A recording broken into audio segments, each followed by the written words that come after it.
wo mu dia this way chocolate drink de wo hia hey enso hie eno a na wo hia unya wawie afa special ice ensupa e wo dwa so nsuei ede ne bo eda fom eno a ne enoma ye de eka kase e de som ya hoho enyina best point savings and loans and the best assurance enie sika hu dwa ene sika hu dwumadie eno na ekoso e wonwekwe mienu emo wo mandaroma bedensem no eba channel 360 hwensemi bi netie e wo DSTV ensema wo ba betie ni ebi enne omampanyi John Dramani Mahama kasa e de atodwa se onam big push agenda so e hwe kwanse sika $10 billion ebeko empuntunyuma kese akese a aban abako aban aba na wodija ato oni nyina emo basa ekoso e wo bokwe pusiga mrahye bedwani akasetia sɛdeɛ etuo edi ehim ɛwɔ asrafo ɛne emabunu ntem ɛma akra ɛtoto no wɔkyerɛ sɛ entwa yie kra NPP womana muntu a womu etuo sɛ afei de womabato no mu tu firi ɛsoro ɛde abafom no abemfo bi a waben ɛwɔ amanyosemo ɛde womadwempo ato edwa ensem ne bebre ɛka we ho bede be mawo ɛwɔ kaseboy emo mmemu nyina akoaba obahima efiakyereme ɛna mesomom yentie ensem no enhyemoi omampanyi John Dramani Mahama kasa ɛde atodwa sɛ naban no ɛnam big push agenda ɛso ɛde sika bɛsɛ $10 billion ɛbɛhwɛ ama empuntunyuma akeka ne ato na jejemu ɛdeda hɔ no ne nyina asan enya enkwa ebio. We are a government of continuity and results. Projects we will continue and complete in this region include the KJTR Market Phase 2 project,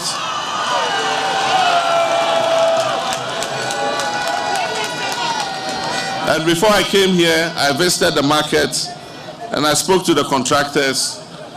and we're going to accelerate work on it, and by the grace of God, next year we'll be able to go with Otumfuo Tutu II and open that market.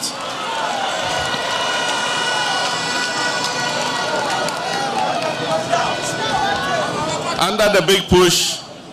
we are going to continue the Swami interchange and complete it.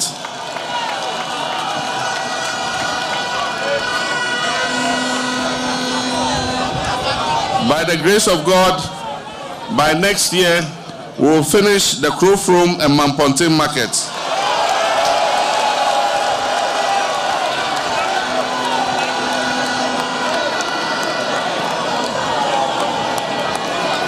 We will complete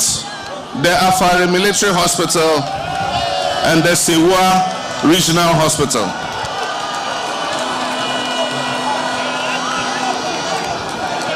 We will also complete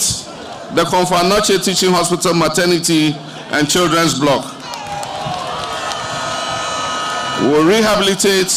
the Babaya Ara Sports Stadium. And we will continue and complete the Kwame Nkrumah University of Science and Technology Medical Center. Under the big push, we are going to commence the construction of what we call the Greater Kumasi Bypass. The first quadrant of this bypass will go through Ejiso and link the Mampong and Techiman roads.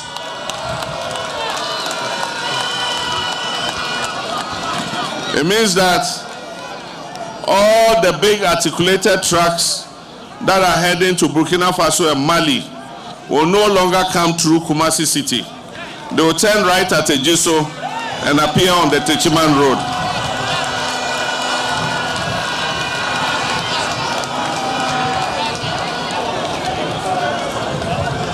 This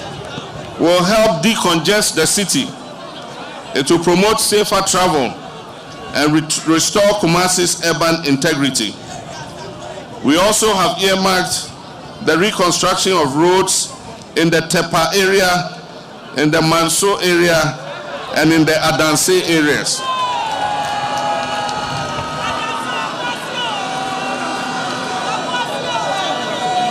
In the aviation sector,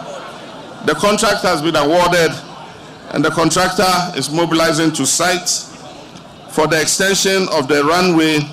of the Prempeh International Airport. This will allow larger aircrafts to land and enhance Kumasi's global connectivity with the rest of the world, making it a gateway for international travel, investment, and tourism.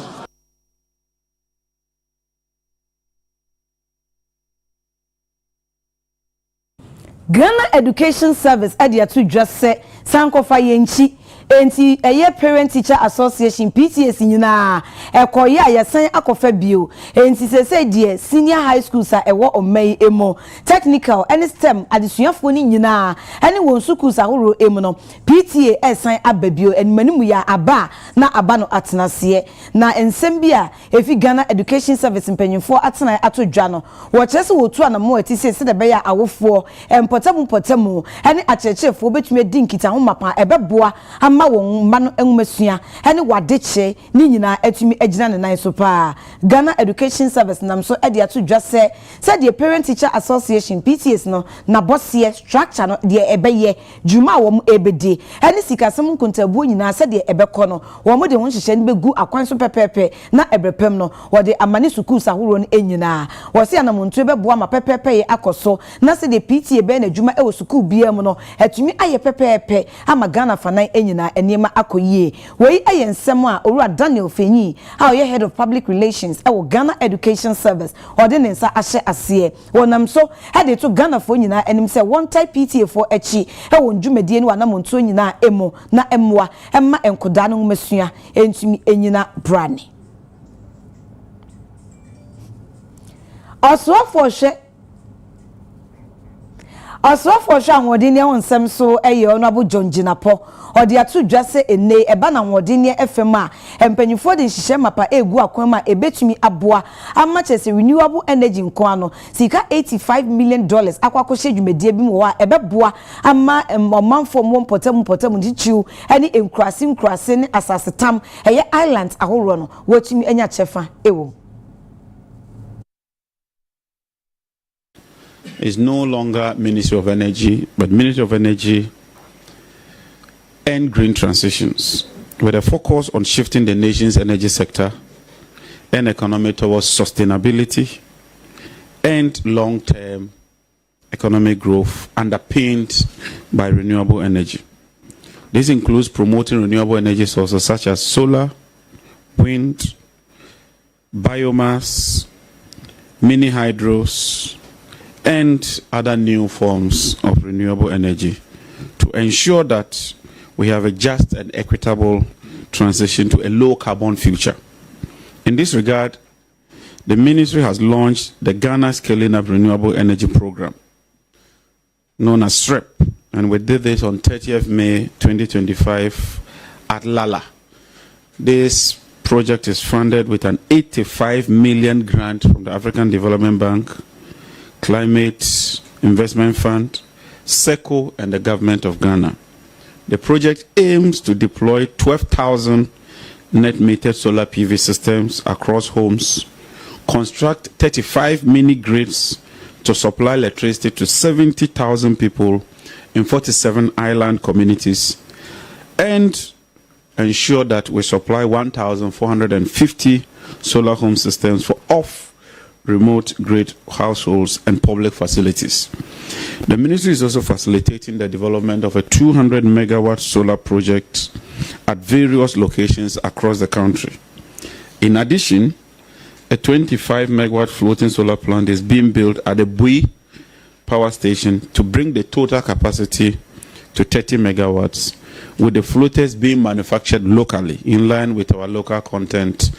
participation policy. The VRA is also developing a 30 megawatt floating solar facility at the Pong Hydro Reservoir and is being funded by KFW. What we are seeking to do is that we are deploying a lot of solar panels to feed into the grid. So daytime we will depend on these solar panels, and in the night we will switch to hydropower so that the hydro dams more or less become like battery storage. In that way we can bring about longevity in terms of how we manage our hydro dams. Sina West Mrashebedwani aye honorable Kwame Chumesi Ampofo wabo omampanyi John Dramani Mahama baso se wodi gold board aba wo se gold board eba ya boa mesika kokko di tuo ehu edwadie ene ehu nsenkan nyina akoyie na ni nyina emu no ebema oman Ghana sika sam agina 6 months President Mahama take over, we can see the positive impact in the economy, because before na you see the dollar and the way I running no na obi ayam shishino huge up to 17 18 almost ti no bia the asembia the share dollar said dollar cost ti everybody was increasing near left and right send obi pay petrol cost all the time. So to me the gold board na abano first no gold in there say e from tete in Ghana na those their friend Gold Coast, that's the name original name of the country. Then it changed to Ghana. But we are not benefiting from the gold. But now, with the gold board now you're setting, you see men smuggle gold. No? Opa, but your license. Ofa, kwampasuna, oje license. Oto gold, a task kakra, a bands to be nyawo hon, no nya, na boa o mino. So, very important. Now we could see, say, gold in 10 BSK mino, millions of dollars. Within short time, President Mahama take you off about 6 months, about $6 million, which is huge amount. And if we're able to set our goals right, say ebia, say sky, ebia 1 million, and 5 million, and 2 million, and as I say sky, you move 10%, and 20% by your specific projects within the country. Not a katia crosser within the country. I think say obi have benefited from gold, no. Until with this short time, civilization, stabilizing the economy, no, I think is the best. Because you're too a demon or chanani tum, we a businessman, you can't determine your profit. So you have to even add up before you can chase this up. So to me, the gold board is perfect. Your money 10 year, year, ever buying. You say, reporto. Or reporto, the good things and incentive a woman. Say gold na obide kono na wohunu ya obekan ye no say calculate gold no value no na say bia aye $1 million na obenya 10% out of it, meaning you have $100 obia oko report ye no, which is big money. Say ya fiskani ye na task force na yate no omo ye adwuma ye omo anye greedy ye twa omo ye omo ye omo adwuma ye. I think we good to go. And me dem commend the President Mahama any honorable Sami Jamfi say ye nyina so omani nyina so bia moa ne nyina yem policy what your license permit na wo to gold na ana wo ton a wo your license now ya think say you good to go na galam safe for no so e wo say de mra e da ho no mo ye adwuma ne ye na eno so meku amanfo e se dua nua a ye dua na fe so ye nyam fanse ye nsuo no. Pusida Mrashebedwani aye honorable Ladi Ayamba wose sa wo kohwade e wo Bawku a sade ntawantawa ama na homene so e wo asrafo ne emabunu ne ntem ama akra e toto no okase ekoyi a na oboa. There are certain uncomfortable, unpleasant, unacceptable happenings in the Bawku area, and for that matter in the Kusag area, that are very, very disturbing. We are all aware that the Bawku conflict has been more than 40 years. Day in, day out, we have times when some incidents occur in relation to the conflict. The national security, the Minister for Defense, the Minister for Interior, and the President, that day in, day out, lives are being lost, innocent ones. And for years, we are unable to resolve it. And it looks like every time it's becoming worse. They should please put security measures in such a way that we shouldn't have people who will come. The Bawku incident is such that we must have people who are ready to make sure that they keep peace and ensure that lives are not lost. Nobody can tell what the youth are planning.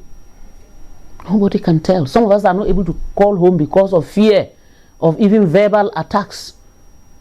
So the security agencies should please act fast. I am saying this notwithstanding the fact that I am aware that to resolve this conflict, it is in the hands of Otumfuo. We want to say and plead, especially me, that let us do it as fast as we can. We know he's doing his best. We know he's putting up the best. But then, no single life lost can be replaced. So I'm pleading with everyone, but also calling the youth to be calm.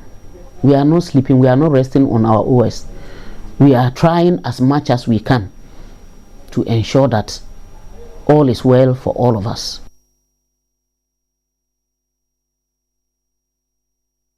Ghana Immigration Service at the Adisede Atum Rashibedrum Committee, Womsha Bamboni, a fisherman some so enim. Na de walk in answer Adaroma, Womopese a brass to almost some movie. Person do medina call a bear from video computer so na a digitizing timpany phone shay, na a chitabi or Ghana fanenina, one for Emma Womo.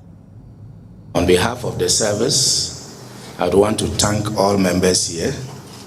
for the support you have been giving the service over the years and in various forms during our budget hearings,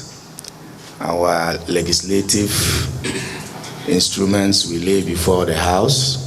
We know how behind the scenes you've worked together with other parliamentary committees to push our things through. Recently, whilst we were planning the laying of our supplementary legislation, this committee was of immense importance, and on behalf of the entire personnel of the service, I want to say thank you and pray that once it comes to plenary, you also help push it through for us to enable us continue to protect Ghana's borders, to keep all of us within the country safe. We are sure this August committee will help us to move GIS to the next level, especially as we gear up to fully digitize all our processes and border controls. The fact that we visited you some time ago cannot be the justification for us not to visit again. In any case, there have been new developments. New successes have been chalked. Some new challenges have emerged. We need to be apprised of your successes, your challenges, so that as the committee with oversight responsibility, we see how we can partner with you, support you to accomplish your mission and goals. So this is a friendly visit, and then together we can promote peace and security in our country, because you are at the forefront of what? The country's security, especially at our frontiers. So we attach a lot of importance to the work you do. You form an integral part of the security architecture of this country. We know you are bedeviled with a lot of challenges, and looking at the security threats of the nation, you cannot be taken out. You play a very key role, and so it's important, especially looking at the porous nature of our borders and all that. We need you on board, so it's important we come to understand your operations. And just as the chairman said, yes, criticism we will do. In fact, this is one committee where it is important to really politicize the issues, because issues of security, when it is politicized, becomes a problem. Because when the ass falls, it falls on all of us. And so this security, we try as much as possible to minimize the politics. Aswafo hempotemu hinsem ene suma horo nsem eso. Hey Honorable Ibrahim Ahmed Banda. or the two Institute of Statistical, Social and Economic Research ise woman him say aban ni swade hun se or research Ghana no say ni swade hun no omo pese womo buama aban etumi ye enti womo nya research nhwehwemu bebre na womo wi a ensem be pf mu aban so enye no kre se de womo hwehwemu no ekan ne humfonyi pepepe e na entwa ema omen se wo hwe important mo ye man mu ha ana se Africa ha most at times programs and policies and research aye ni nyina ye ntimi nye data ni evidence ni outcomes ye proper evaluation and the yeshe bibia na akoka kwanso yeshe bibia na akoka kwanso in the conference o moye no hwe akasa me kan ni nyina ne se eye me de se o moye evidence to action conference na aban afe na ya sha ase enti o monfa data any research and kambom na ye policy research agenda na ye ni nyina omoma ni any enkoso ye chia omontre se we leader na o makwan se ye ntre wa e ma uwiye nso e besa to ama na obi a chekonsa de na wo check yes ade na se na me nkwa na wo hwem ye be obi a be mia na no wan hwe a wo chia before so me ho na wa yera enti de me kan ne se omoma research any data enye adwuma na aban no research agenda na odiaba no yen evaluate all the policies one after the other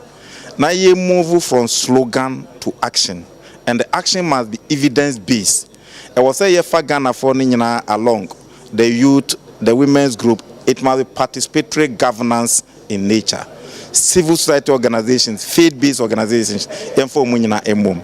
me wie na me ba aban no policies na ye wo ye so ye ho no or they are him for any asofo malam for imam for any tradition any akabom any assemblyman the mekai and say about depend participatory governance obia be kire na dwen e wa amamwo num and the abanu ye bi obia ni be ko ho na enche ye be move from evidence to action na ye nti yes ye be move from paper audit and the auditor for ba e be audit we are ye the social auditors beba ahimfo no ye ba waso ye ho ahimfo no ti ho asofo no ti o malam fo no ti o na yen ya ba se tachiman ye ma 3.1 million first quarter u yusu no sen na yakosunyan ye ma 2.4 million first quarter u yusu no sen and so ka say me ko see school dan bi wo ha o me bi so ni boy sen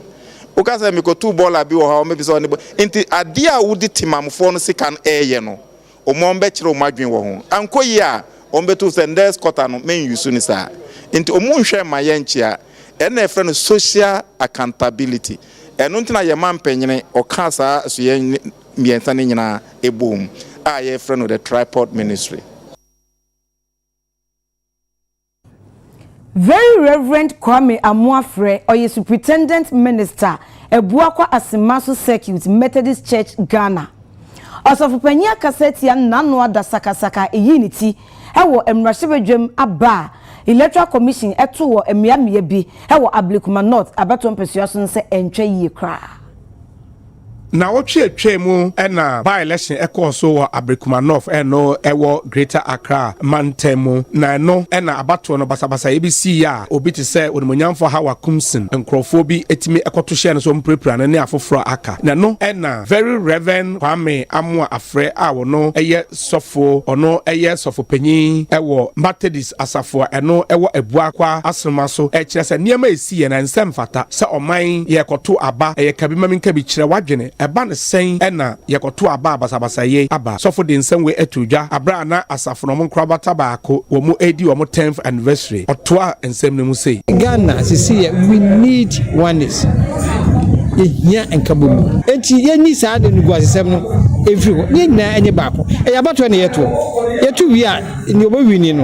na nya support no edu another time na ni obae no wanye na adwuma yi a ye nya ye yi na furo dan se ekwese we pra we na bu we mana no ye bi we so anya bi enti ye be ye no ye nyi na furo eye ade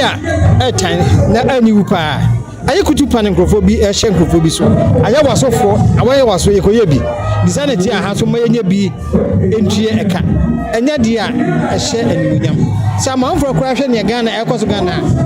aniwu enti dia me se political party se ye na hye nkrofo bi achi a ye pushi wo mo ena no na meti obi se na se aye waso wo mo ye enti so mo ye a enye doesn't mean say next time so obi so enye bia na enti yenyi saa de nugu asesem no every na nyina nkambom na enye baako ani wi na afere maybe TV nam what is happening and the Ghana enim ni obi yade a woyi nanim ene woye onfere si ehwe enanu de yi a wo mo yesade ni nyina om pictures ewo ayini so a ye ka se ehwe o ma che o mo ye benyo o ma che o mo eso obi yemo o mo ana ekoso sa na tie di a mesu bi nyo obi a ya anye wo hwidi a mesu meye bi atueka mesese wo mo na na o me yesa ye nche wo mo na ye fo mo fa amrakwan so se ne be ya next time no obi so enye bi Enwechi head pastor Edema Nakisa Bethel Society Methodist Church Pastor Michael Entry and also any youth in some church for training come and they didn't feel na the entire year in field we are yet their fryer feed that say ye per sika de abo ye dan ye kopiem ewo aguna suedro na mane boy eto dwa echese aposifo na keka won ho bia aboahyen get to mia horo a emabunu bi ehye na wo mu edi no boni udwa eye de wo mu pe no wosoa emu bebre na Sylvester ewua brobe esi anam minu abe ma han Sylvester ma han ye ni o minu aba na pompi fe nyankopon adum na nso ya mi ade ho ye maame boy nkomo kakrai yo oba aguna suedro ha be dia na esi no eya tamete eni boni hudwa na ekoso ewo krom ha na emrante yi eni maba wo mu fa se eni boni ya ene chom se kobokro no kokumwe entu ba ha na nsen eye moto na obi sika no ya ko wian kofo ne ma na anopai eye district police command wa aguna suedro led by ASP by the Yankee ene ASP Erika na boy crime officer omo chat no mo no ye ntina ho mafofo na ne kwaye anope omo no moment ato mo ho agu eya agban so agu area siasa eni bonisem ene seven kwati asem ekoso ama me no ka say get to smakmako 30 ye twaje tuma boys no idi adwane me no ka say emu bi yache wom ene wom a omo operate bar ya eye drinking sports omo tonton sebi omo sebi ko fe no uchobe tour se de be nsam bone ne ma bone ya de chechi bia nti ya no omo wo agona suedro police academy nti we ni ne ekoso wa agona suedro sisi ya me no ka say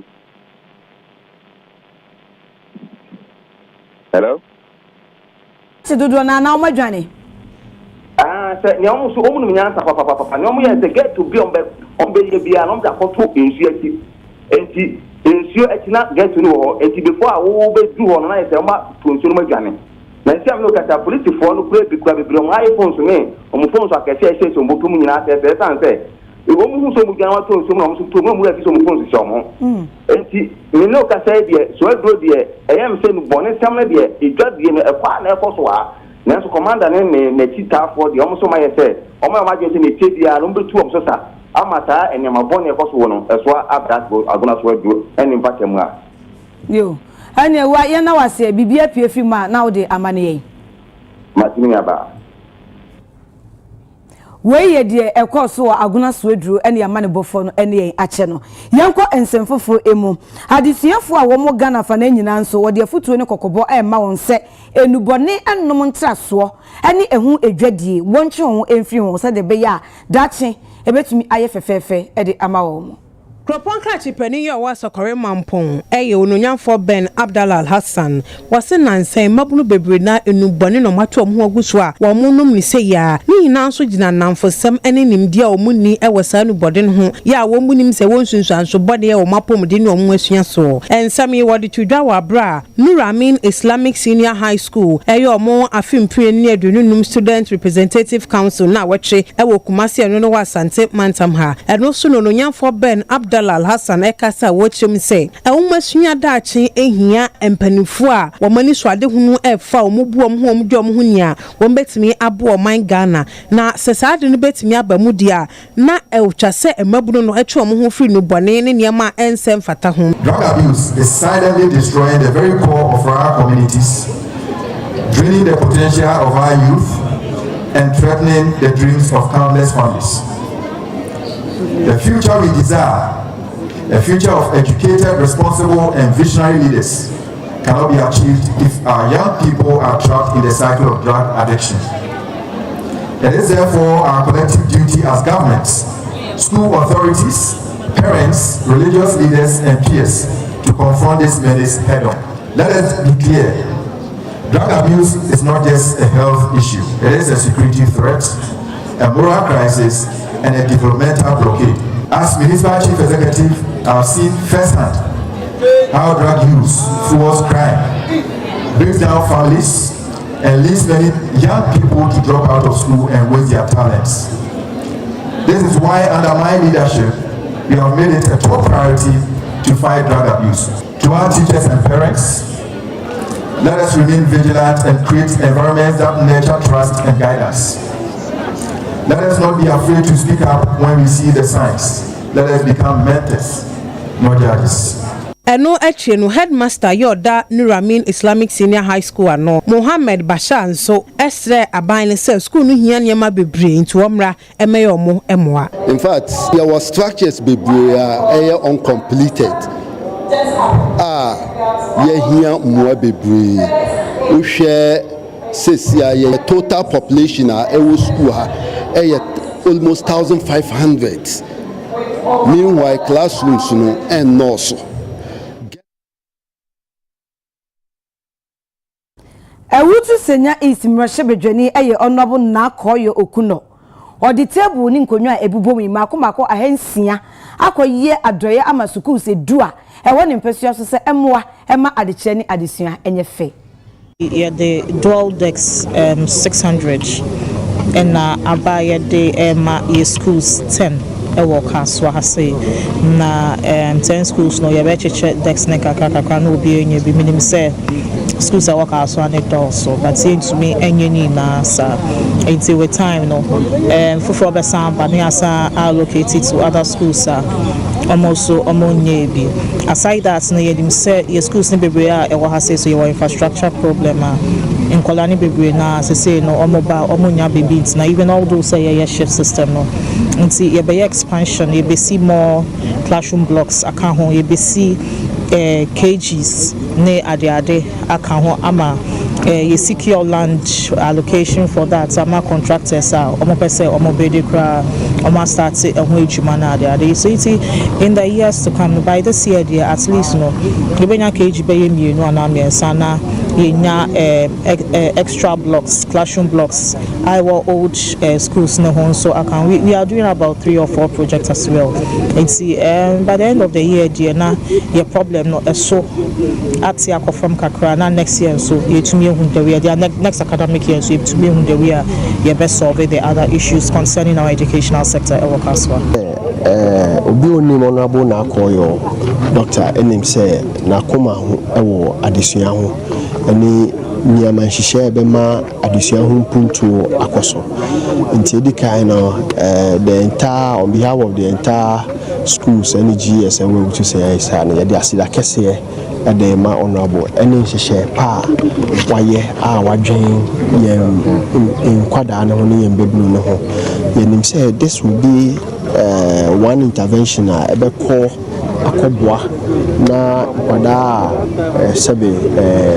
nkonyanti omuntimi be school ye be solve that particular problem. And ye ajipa because furniture ya MPD amaye aba abe solve problem or your classrooms make us say ye throw exams na wukwa because say furniture any wanting akonya ni ho nti nkoda no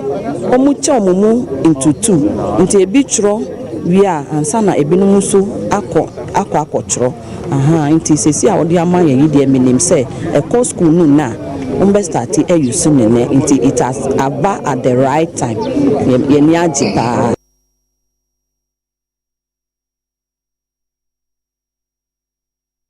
Die edin kan ewo NPP amanyoko na bakosem emunomutu anamo ese woma ba wo mobeto na fedi ombeto afiso e de abafom to ombeto ayi frankatufo e de ama party na ansa na omaba national regional constituency ne de ekeka ho na abinfu bia ben ewo amanyesem a UTV ene atwetwe enkomo.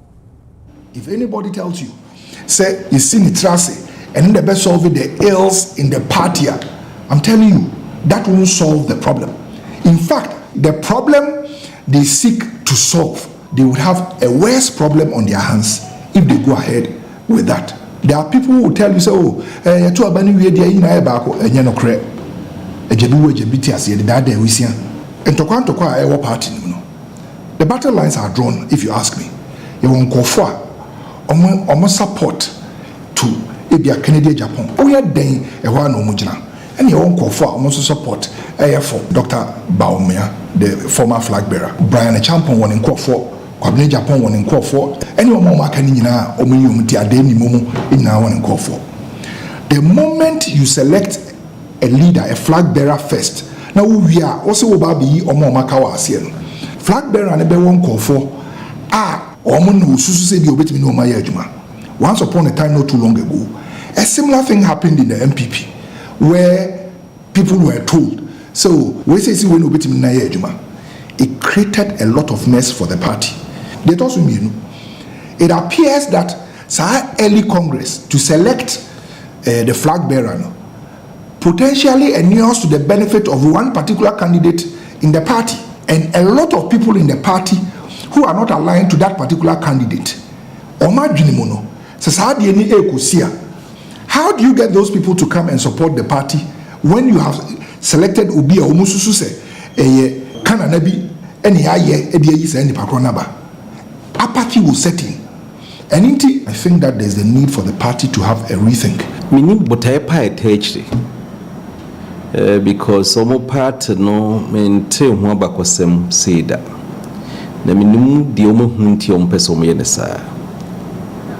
na madwen check akra ne se eye party a omuni mahwegu pa o yeso di mahwegu ne hu sesa na de ka koidie ni botai person mutu no ubisa me a me hu se person mo hihye omuni meyi se bi e kwakoye ankran ye die bi but they also be some who say part no kan kono pa na say o man kran en kan kono mo pe na say part no kan kodia na de anamo peso mutu no e be di part nya for a long time to come e be mo be magana for asre omo say o munum di omo ye o kwa koyi flag bearer no we are afi na be ba form asabe yi form no. In effect, why a flag bearer no autocratic leader? He determines who becomes the next regional chairman of your party, a constituency chairman, up to even police station level. Don't be that process no more wipe internal party members no more wipe it do na if one kasa party no a dom do na be kwakujiranchen. Yem fa so my say be am be the consensus no mu dipa ba ko pe na e kodia. Yo mo ye nkan and say but me say nipa bibiri so yumuti nti be ma dom na aiden ibo mo chitafo nyina aiden atiada emfan nkundie bi amba yesi dan a yesi fi ase ye de akosoro yesi mfres esoro ne de abafo nti ka me ma dwene de an campaign fo no hwe no mo san hwe bio na de be ye wantwi no de hia sesia ne say ye betima kan ye ho abom na ya hihye party ni ye dan say ye be kwa akoto aba firi soro ne de abafo me ma dwene de an campaign fo no hwe ne bio na omunyi saa de no emfiri ho because ehu ye because ye hihye emra na de ato ho enim na esi ya nti saa amra we omonde eba omom ye nya saa de hihye no mo ye no na emum ye kan ye ho mum party man sana ye we nyina betimasi ya esi because ya mfa pepe ye anya party no a emama party no wantwi still be kosoa Konkoli hine nana dai ni mako ene ne manfo atuhyira kosoro aso wani age wokwan ya na access nyina wo kyerese wasiesie ede amawo Konkori ye kroba akwa eben kumase na ewo atwema kwa ngoma mansinimo ewa santemantema na wo konkori eye nana ade ni mako woni na de hye abo aban abasopa semre bi etwam wo bepiem wo konkori na o makwan enye pra sisi a nyame ya adom ama akwan de sisi ade ade a konkori ekoyie pa wo hwe kwan tempo a na eda efiri aho nse na enye kra freno kofijo Korea eye niji sam nkwa na se emre bi atwam na omakwan nye omo ene YouTube nsam twefo twetwe nkomo ene omo de tudwa sisi ada sa akwan ye so a ewo omo de tudwa na amanfo ehu se konkori sisi ada omate asem a ede empuntu de na na bai ebi akoso even wo sha ase ye bede no besi akonwa so a na opagya ahemfie fefefe esi ho efiri hɔ no wɔyɛ town kuro no layout no efiri hɔ no odi animu nanti feeder roads ama aha na abɔnten nyinaa yɛ mfuturo wɔn yɛ kwan wɔn anya ha wadi hu dwuma ma wɔn ayɛ ni nyinaa bibia kama nana metna konwa so nyɛ nim sɛ de kuro no esitie mfuturo enyema ya fam wɔ kuro mu ya sanya asem ketwa na fi sɛ na de ma ko bae no ensan bebrebe enti nana de extra ma no yɛ kwatentene ahodi wom ɛne extra ma na de ma ko sɛ obenya na ɔbɔ ade de bɛdom no na daa no daa so ɔbɛto ne nsɛm na anisuade hu ɔwɔ ɛma konkoro kurodua ɛne mantam ya sei no watimi ayɛ na na ma yɛ kuro yi ayɛ krabɛhyɛ konkoro kurodua yi emre bi atwa mu kuro mu kakra na yɛ tɛsɛ yɛ di dwa race course ne bantama opɛ ka aba ha kom si konkoro die yɛ ma mo kwa anyɛ ɛnɛ ka se twa mu kuro yi mu no miami ntumi nka ɛnɛ yɛ kuro yi yɛ hu ne yɛ nka kuro yi mu yɛ hu ne yɛ nyɛ si yɛ munumuni si yɛ na adan ne nyina gya na adan ni maako me ba yɛ no na fe ayi ne bosome no kɔ no bosome miɛnsa no na sɛ bi eburu ahemfie na me beto yɛ na nyɛ ti die di nkan me da me manfo ase sɛ mo anyim agipa mu de tuo manim sɛ a ye bɛyɛ na ahemfie no ye bu ato agu ti me ne manfo nyina ahyiae ye fa adwene ma mo so gitum sɛ mo de so bɛyɛ ya ma ya boa ne ya ye ti me ba yɛ ne boso me yensa so a ne bu ahemfie no tugu ye na kikiri aje mu gyina mu de o ma yadwuma boai ma yesi ahemfie kɛseɛ paa ɛno akyi no corona nkoso ne yɛpɛ enti school headmaster de beto manim so mu pɛ library ɛhɔ so me bɛkɔ hɔ ɛne me manfo kɔ boai ma yɛsi library kama ya sɛ bi bra ne yie mu ni pese konkuru be fa ntuma pefra me san ka kire me mindful o madaroma o mo bompa ya no ma bobi ama me se ye ni kuro na bro ye ma kuro no nane ye nai das later so ye peja kuro no na ye ka kuro no hye saa na beko